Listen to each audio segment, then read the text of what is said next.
आपने देखा होगा कि किस तरह से एनडीए गठबंधन एकजुट होने की बात कर रहा है, एनडीए गठबंधन एक साथ चलने की बात कर रहा है। इस चुनाव के समाप्त होने 8 तारीख को परिणाम आने के बाद से पूरा का पूरा फोकस बिहार पर हो जाएगा और आप देखिएगा कि बिहार बहुत इंटरटेन करेगा। बीजेपी में कहीं अगर भारतीय जनता पार्टी हार जाती है तब तो आप समझिए कि मोरे अंगना में तुम्हारा क्या काम है वाली हाल हो जाएगी और भारतीय जनता पार्टी के सर पे तख्तैया का नाच होगा।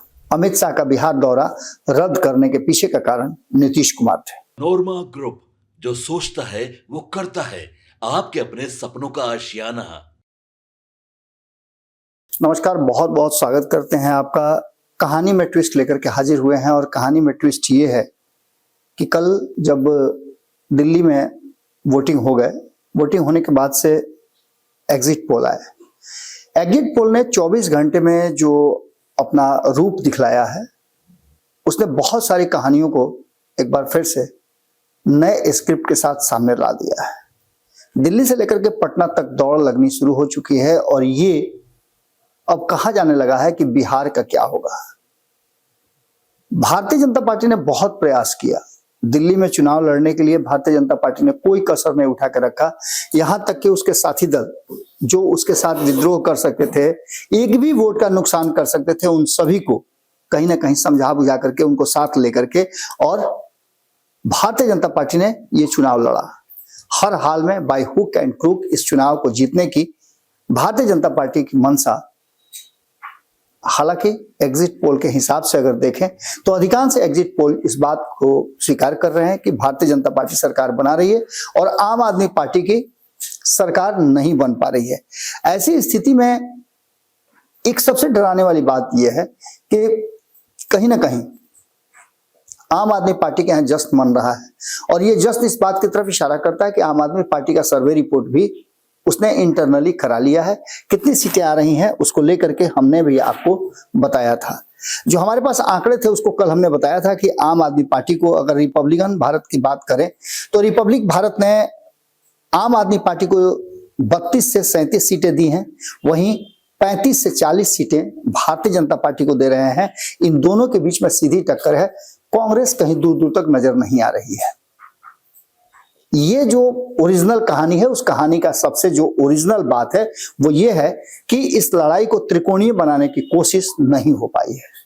लोगों ने या तो भारतीय जनता पार्टी को वोट किया है या फिर आम आदमी पार्टी को वोट किया, अपना वोट जाया नहीं किया है। एक सीट सभी ने लगभग 1 से 2 सीटें दे रहे हैं भारतीय जनता पार्टी के अगेंस्ट में, या फिर जिस कारण से भी हो आम आदमी पार्टी की ही वो सीट हो सकती है। 2 सीटें कांग्रेस को, 1 से 2 सीटें शून्य से 1-2 ये मिलती हुई दिखाई दे रही है। यानी कि यहां भी बहुत बड़ा कुछ अंतर नहीं पड़ने वाला है। लेकिन सबसे बड़ा अंतर यह है कि आम आदमी पार्टी अपने गठबंधन से बाहर होकर के लड़ी तो इतना मजबूत टक्कर दे रही है और भारतीय जनता पार्टी अपने गठबंधन को जोड़ करके लड़ी तो भी सत्ता के करीब तक पहुंचने में उसे मशक्कत करनी पड़ रही है। कहानी का असली जो प्लॉट है वो यही है और यहां से शुरू हो रहा है कि सिर्फ रिपब्लिक भारत ही नहीं, मैट्रिक्स जो है उसने भी 32 से 37 सीटें दी है। सेम दोनों का चल रहा है। बीजेपी को 35 से 40, वही स्थिति कांग्रेस की भी है। तो वहीं चाणक्य स्ट्रेटजीज के माध्यम से हमने आपको कल बताया था कि 25 से 28 सीटें आम आदमी पार्टी को और 39 से 44 सीटें भारतीय जनता पार्टी को जाती हुई दिखाई दे रही है। यानी क्लीन स्वीप हो रहा है। 70 सीटों वाले इस विधानसभा में आपको 36 सीट लाना है और इसके बाद आपकी सरकार बन जाएगी। 29 से लेकर के 32 सीटें पीपल्स इनसाइड दे रहा है, तो 40 से 44 सीटें भारतीय जनता पार्टी को दे रहा है। भारत लाइव ने भी अपना एक सर्वे कराया है। हमारी टीम लंबे समय से दिल्ली में काम कर रही है। खुद संपादक नमन मिश्रा जी दिल्ली में बैठे हुए हैं। हमारा मानना यह है कि 50 के आसपास, इस बार 67 और 62 सीटें नहीं बल्कि 50 के आसपास, उसी के इर्द गिर्द 5 सीट कम या ज्यादा आम आदमी पार्टी को आ सकता है और आम आदमी पार्टी की एक बार फिर से सरकार तीसरी बार या कहा जाए तो चौथी बार बन सकता है। भारतीय जनता पार्टी का जो 26-27 साल के बाद सपना था वो पूरा करने का भरसक प्रयास किया, लेकिन सपना पूरा होता हुआ दिखाई नहीं दे रहा है। हम थोड़ा सा उससे डिफर इसलिए कर रहे हैं कि जो परिस्थितियां हैं, जो ग्राउंड लेवल पर हमने देखा है कि लोग अभी निश्चित से अनिश्चित की तरफ नहीं जाना चाहते हैं। भारतीय जनता पार्टी को थोड़ा सा अपना विश्वास और बढ़ाना पड़ेगा, और यही विश्वास ये हमें मजबूर कर रहा है कहने के लिए कि बिहार में भी कमोबेश स्थितियां इसी तरह की हैं, और नीतीश, चिराग कुशवाहा और मांझी अपने स्तर से तैयारी शुरू कर चुके हैं। भले ही हम आपको बार बार दिखा रहे हैं, या आपने देखा होगा कि किस तरह से एनडीए गठबंधन एकजुट होने की बात कर रहा है, एनडीए गठबंधन एक साथ चलने की बात कर रहा है, लेकिन कहीं ना कहीं सभी अपने अपने हिसाब से अपनी स्ट्रेटजी बनाने में पूरी तेजी के साथ आगे बढ़ रहे हैं। इस चुनाव के समाप्त होने 8 तारीख को परिणाम आने के बाद से पूरा का पूरा फोकस बिहार पर हो जाएगा, और आप देखिएगा कि बिहार बहुत इंटरटेन करेगा। हम चुनाव की बात नहीं कर रहे हैं, हम बात कर रहे हैं इंटरटेनमेंट की। तो खास करके जो अच्छे अच्छे कॉमेडियन नहीं कर पाएंगे, वो बिहार की राजनीति आपको इंटरटेन करेगी, क्योंकि हर क्षण, हर पल, second to second, minute to minute यहां राजनीतिक समीकरण बदलते हुए दिखाई देंगे। जो दावा कर रहे थे खूंटा ठोक करके कि हम इनके साथ हैं, हिल तक नहीं सकते हैं, वो उन सभी पर अब दाव लगेंगे। कौन कितना सेक्रीफाइस करता है, इसकी परीक्षा होगी, और इस परीक्षा में कौन पास होगा, ये भी आपको देखना होगा। सेकंड सेकंड बदलते हुए इस समीकरण को कहीं ना कहीं एक तरफ से अगर देखा जाए तो तैयारी भारतीय जनता पार्टी के लिए कहीं ना मुश्किल होने वाली है। भारतीय जनता पार्टी जिस तरह से बिहार को लेकर के फोकस है, और अगर बीजेपी वाला गेम उसका सेट नहीं होता है, बीजेपी में कहीं अगर भारतीय जनता पार्टी हार जाती है, तब तो आप समझिए कि मोरे अंगना में तुम्हारा क्या काम है वाली हाल हो जाएगी, और भारतीय जनता पार्टी के सर पे तख्तैया का नाच होगा। इसकी शुरुआत लगभग हो चुकी है। आपने देखा अमित शाह को बिहार आने से रोका गया, इससे कोई इनकार नहीं कर सकता है। ये खबरें हमने नहीं बनाई थी, ये खबरें घूमते हुए सब जगह से आई थी, तो हमने भी इस बात को कहा था कि हाँ, अमित शाह आ रहे हैं, उनका कार्यक्रम है, और उस कार्यक्रम की रूपरेखा भी बताई गई थी कि इस तरह का कार्यक्रम होने वाला है। लेकिन उस कार्यक्रम को पूरी तरह से समाप्त कर देगा, उसकी चर्चा तक करना नहीं चाहता है भारतीय जनता पार्टी का कोई भी। अमित शाह का बिहार दौरा रद्द करने के पीछे का कारण नीतीश कुमार थे। नीतीश कुमार को लेकर के बार बार ये कहा जा रहा है कि नीतीश कुमार सबसे समझौता कर सकते हैं, लेकिन अपने लिए हुए फैसले से नीतीश कुमार समझौता नहीं कर सकते हैं, और दूसरा, अपनी कुर्सी से कोई समझौता वो नहीं कर सकते हैं। अब ऐसी स्थिति में अगर भारतीय जनता पार्टी की सरकार दिल्ली में नहीं बनती है, हमने आपको यह भी बताया था कि हर फिक्र को धुएं में उड़ाता चला गया, ये कहेगी जब दिल्ली में सरकार बना लेगी भारतीय जनता पार्टी।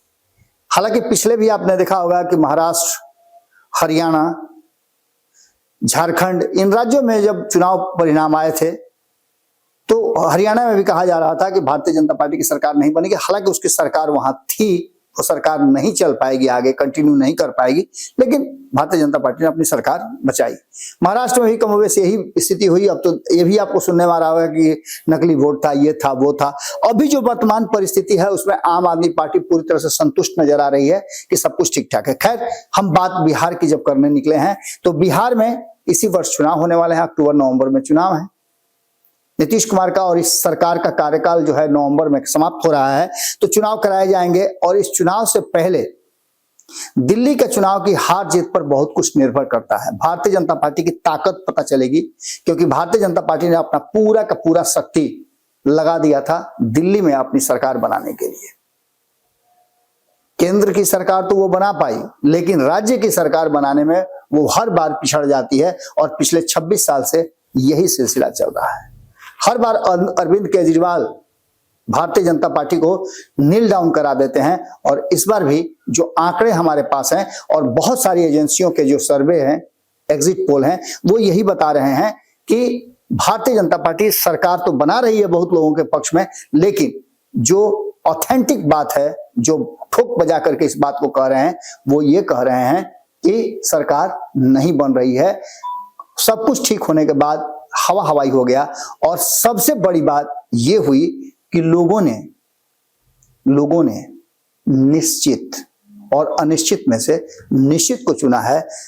आम आदमी पार्टी निश्चित है, भारतीय जनता पार्टी अनिश्चित है। वादे हैं अब तक निभाए नहीं गए हैं, न केंद्र में निभाए गए हैं, न कई राज्यों में निभाए गए हैं, और इसको लेकर के संशय में लोग थोड़ा बहुत जरूर है। इसका असर पड़ता हुआ दिखाई दे रहा है, जो एकदम इंटरनल हम आपको बता रहे हैं। हम कल से ही आपको बता रहे हैं कि लोअर मिडिल फैमिली जो है वो अभी भी जो मुख्य वोटर है वो टर्नआउट नहीं हो रही है। अब रहा सवाल कि इन 70 सीटों में 1.5 दर्जन ऐसी सीटें हैं, यानी कि 20% ऐसी सीटें यहां हैं जो बिहार और उत्तर प्रदेश से होकर के गुजरती हैं।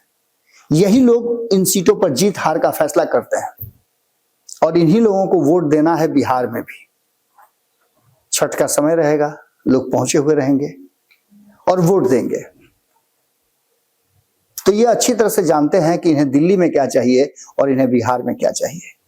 ऐसी स्थिति में एक बात तो साफ साफ नजर आ रही है कि जो परिस्थितियां हैं उसमें आपने देखा होगा कि अब तक चिराग पासवान, उनकी पार्टी जो सीट शेयरिंग को लेकर के कभी कभी बीच में बोल दिया करती थी, एकदम से फ्लैट है। पहले लड़ाई हो जाए, झमेला हो जाए, दत्कटौल हो जाए, उसके बाद हम अपनी बात रखेंगे। वैसे भी भारतीय जनता पार्टी के साथ और उसका एलाइज पार्टनर माना जाता है चिराग पासवान को, तो उनके लिए बहुत ज्यादा झमेला नहीं है।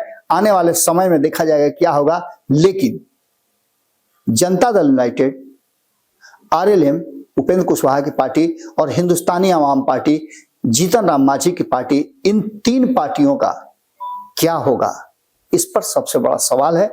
और इस सवाल का जवाब ये जो चुनाव परिणाम है वो देगा। जो वर्तमान परिस्थिति है उस परिस्थिति में ये बातें साफ साफ झलक रही हैं कि बिहार में भी कमोबेश इसी तरह की परिस्थितियां बनने जा रही हैं। सीट शेयरिंग के समझौता में नीतीश कुमार बहुत ज्यादा एक स्टेप भी पीछे हटने के लिए तैयार नहीं है, क्योंकि पहले ही उन्होंने ये संकेत दे दिया था लोकसभा चुनाव में 1 सीट छोड़ करके। अब ये चुनाव नीतीश कुमार को मुख्यमंत्री बनाने का है, तो नीतीश कुमार अपने हिसाब से सब कुछ तय करेंगे। वहीं बदला हुआ स्वरूप विरोधियों का भी नजर आ रहा है। आपने देखा होगा कि तेजस्वी यादव उधर करीब 10 दिन तक खूब नीतीश कुमार की बुराई कर रहे थे, नीतीश कुमार को सीधा सीधा हमला कर रहे थे, लेकिन अचानक उन्होंने भी अपना रुख चेंज कर दिया। और ये रुख चेंज हुआ आज से 20 दिन पहले, जब राहुल गांधी आए पटना में, और राहुल गांधी ने सब कुछ तो किया लेकिन तेजस्वी यादव को बुरी तरह से फंसा दिया।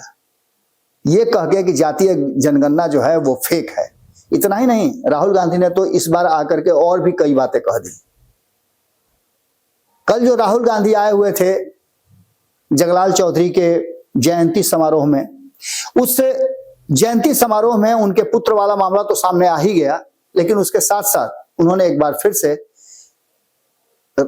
तेजस्वी यादव से 2 स्टेप आगे बढ़ करके ये कह दिया कि पत्रकारिता में, मेडिकल के क्षेत्र में या अन्य जो हाई प्रोफाइल पद हैं उन सभी पदों पर सवर्ण हैं, ब्राह्मण हैं, राजपूत हैं, भूमिहार हैं, तो इन लोगों को कौन कब मौका मिलेगा।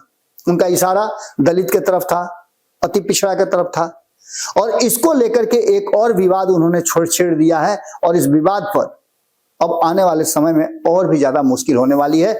दूसरी तरफ उनकी पार्टी में, कांग्रेस में जबरदस्त इस बात को लेकर के है कि उनको अपने लिए अलग स्टैंड लेना चाहिए। संभावना यह भी व्यक्त की जा रही है कि इस चुनाव में एक बार फिर से 2005 की तरह, 2010 की तरह कांग्रेस कोई बड़ा फैसला ले सकती है। अगर कांग्रेस फैसला लेती है तो एक समीकरण और बनेगा। दूसरी तरफ प्रशांत किशोर अपने समीकरण को बना करके तैयार हैं। इन सभी परिस्थितियों को और वोट बैंक को नाप जोख करके फैसला लेना होगा, और इस फैसले में ही तय होगा कि आगे क्या होना है। नीतीश कुमार को लेकर के जितनी भी बातें कही जा रही हैं, नीतीश कुमार की चुप्पी को लेकर के जो बातें कही जा रही हैं, वो सारी बातें आपको बहुत जल्द देखने सुनने को मिल सकती हैं। अब तो उपेंद्र कुशवाहा भी अपने लिए धीरे धीरे करके अपने लोगों से बोलवाने लगे हैं और ये बात हमने आपको कई बार स्थापित करके बताया है कि न तो उपेंद्र कुशवाहा अब ज्यादा समझौता करने के मूड में हैं, क्योंकि पहले ही उन्होंने कह दिया है कि अगर 2024 वाली गलती करेंगे तो बहुत बुरी तरह से मात खाना पड़ेगा। तो वहीं दूसरी तरफ भारतीय जनता पार्टी को भी इस बात का अंदेशा है कि अगर नीतीश कुमार नहीं है तो लड़ाई और कड़ी होगी, लेकिन भारतीय जनता पार्टी को भी कोई बड़ा फैसला लेना होगा, नीतीश के चंगुल से निकलना होगा। अब निकलती है कि नहीं निकलती है, क्योंकि नीतीश का दबाव जब तक रहेगा तब तो भारतीय जनता पार्टी बिहार में सत्ता में तो आने से नीतीश कुमार के साथ रह करके शीर्ष कुर्सी पर बैठने का सपना ही देखते रह जाएगी। इस बीच में नीतीश कुमार के पुत्र निशांत वाली भी बात है, उसको एक्सेप्ट करने के लिए कड़े कठोर हृदय की जरूरत पड़ेगी, क्योंकि नीतीश कुमार 20 साल और अब उनके पुत्र एनडीए को डोमिनेट करेंगे, ये बातें सबके जहन में होगा। लेकिन नीतीश कुमार के लिए क्या जरूरी है, ये नीतीश कुमार और उनके लोगों को फैसला करना है। ये सारी परिस्थितियां धीरे धीरे करके बहुत जल्द आपके पटल पर होंगी, आपके नजरों के सामने होंगी, जहां आप फैसला ले सकें कि आपको किसके लिए वोट देना है, बिहार को कौन बेहतर रख सकता है, बना सकता है। भीतर ही भीतर बहुत कुछ चल रहा है, जिसकी हम एक एक कड़ी जो है निकाल करके आप तक पहुंचा रहे हैं। इस बीच में आपको बता दें कि राज्यपाल से मिलने गए थे तेजस्वी यादव, वहां से मिल करके आए भी हैं। जिस दिन नीतीश कुमार अब राज्यपाल से मिलने जाएंगे, उस दिन बिहार की कहानी एक नया मोड़ ले सकती है। इंतजार कीजिए, हम भी इंतजार कर रहे हैं। हमारी नजर बहुत बारीक है और हम बिहार की राजनीति को छलनी की तरह छान करके आप तक पहुंचाएंगे। बहुत बहुत धन्यवाद, नमस्कार। आपके सपनों को हमने सजाया है, ई होम्स पैनोरमा को हमने बनाया है। ई होम्स मेरा एक सपना था, जिसपे मैं पिछले 4 साल से काम कर रहा था। हमने जो बनाया है वो सबने है माना। ई होम्स पैनोरमा में हो आपका भी आशियाना। और फाइनली हमने 2021 में इस प्रोजेक्ट को लॉन्च किया। बहुत लोग अप्रिशिएट कर रहे हैं कि पूर्णिया जैसे शहर में, बिहार के, एक तो बिहार की बात करें उसमें भी पूर्णिया जैसे छोटे जगह में इस तरह का लाइफस्टाइल देना, ये सुन के हम लोगों को बहुत अच्छा लगता है। ई होम्स में हमने कुछ और भी किया है, जैसे हम जिस जगह में रह रहे हैं हमारे फैमिली सिक्योर हो, उनको सिक्योरिटी का ध्यान में रखा है। आपकी सुविधा और सुरक्षा आपके लिए खास है, ये आपका विश्वास है। इसमें आर्टिफिशियल इंटेलिजेंस का 7 लेयर सिक्योरिटी का हमने इस्तेमाल किया है। लस ग्रीन कैंपस को बनाया है। यदि हमारा बाउंड्री वाल है तो वो वर्टिकल गार्डन है। ये जितनी भी फैसिलिटी होता है एक इंटरनेशनल टाउनशिप में, ई होम्स है, ये हम लोग विश्वास नहीं कर पा रहे हैं। जो भी हमारे मित्र दोस्त या जो भी हमारे बाहर के बाहर आते हैं, तो हम लोगों को बहुत अच्छा सुनने को मिलता है और बहुत अच्छा क्रेडिट मिल रहा है। वो सारा हमने सिर्फ एक बिल्डिंग नहीं बनाया, हमें एक बहुत अच्छा लाइफस्टाइल दिया ई होम्स में, और मेरा एक सपना था जिसको मैं आज फुलफिल होते हुए देख पा रहा हूँ। ये आपका आवास है। ई होम्स पैनोरमा में अब आपका निवास है। E homes panorama, luxurious lifestyle redefined. Panorama group, जो सोचता है वो करता है। अगर ये वीडियो पसंद आई और वह बिहार के राजनीति और बिहारियत से सरोकार रखेनी तो सब्सक्राइब बटन दबा के चैनल के सब्सक्राइब कर ली। ओजे एगो घंटी बा, ओकरा बटन दबा देला से कुल सटीक और मारक खबर रुआ मुफ्त में मिल जाई। अगर रुआ पत्रकारिता के हमनी के नया प्रयोग में सहयोग कर चाहतानी तो ज्वाइन बटन दबा दी। पेटीएम नंबर नोट कर ली 9386816700।